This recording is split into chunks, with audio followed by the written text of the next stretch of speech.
আব্বু, আমি তোমার ছেলের স্বামী। আব্বু, তুমি এখন ওঠো, তোমাকে আমার খুব প্রয়োজন।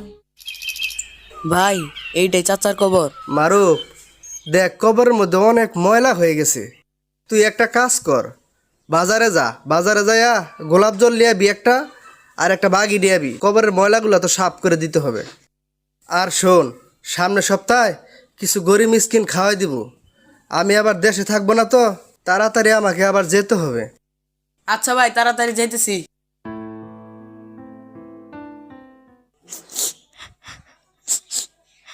কি ব্যাপার, এই ফাঁকা কবরস্থানে বাচ্চার কান্নার আওয়াজ আসে কোত্থেকে?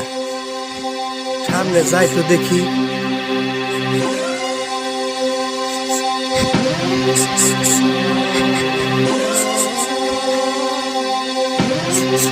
আব্বু, ওঠো না, হুজুর বলছে কালকে বেতন নিয়ে যাইতে।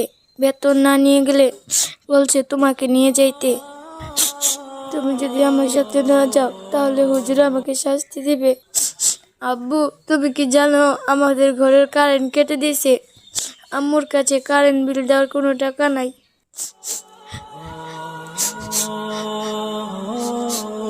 আব্বু, তুমি কি আল্লাহর কাছে চলে গেছো? আমি শুনছি যে একবার আল্লাহর কাছে চলে যায় সে আর কখনো ফিরে আসে না। তুমি কি আর আমাদের মাঝে কখনো ফিরে আসবে না? আব্বু, তুমি আল্লাহর কাছে বলো আমার বেতনের ব্যবস্থা করে দিতে।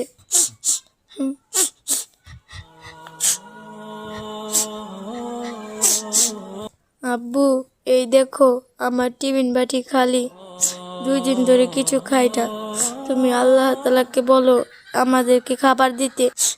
আমি বড় হয়ে আল্লাহ তাআলার ঋণ শোধ করে দেব। আব্বু, তুমি কি জানো আমার আম্মু প্রতি রাতে না খেয়ে ঘুমায়? আব্বু, তুমি চলে যাওয়ার পর না আমরা খুব অসহায় হয়ে পড়েছি। আমাদেরকে এখন আর কেউ ভালোবাসে না।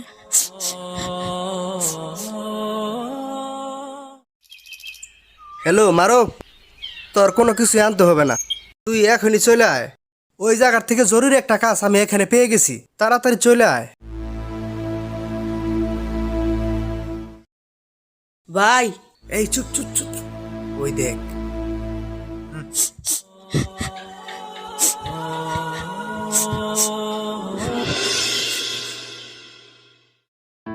সবকিছু তো দেখলি। হ ভাই।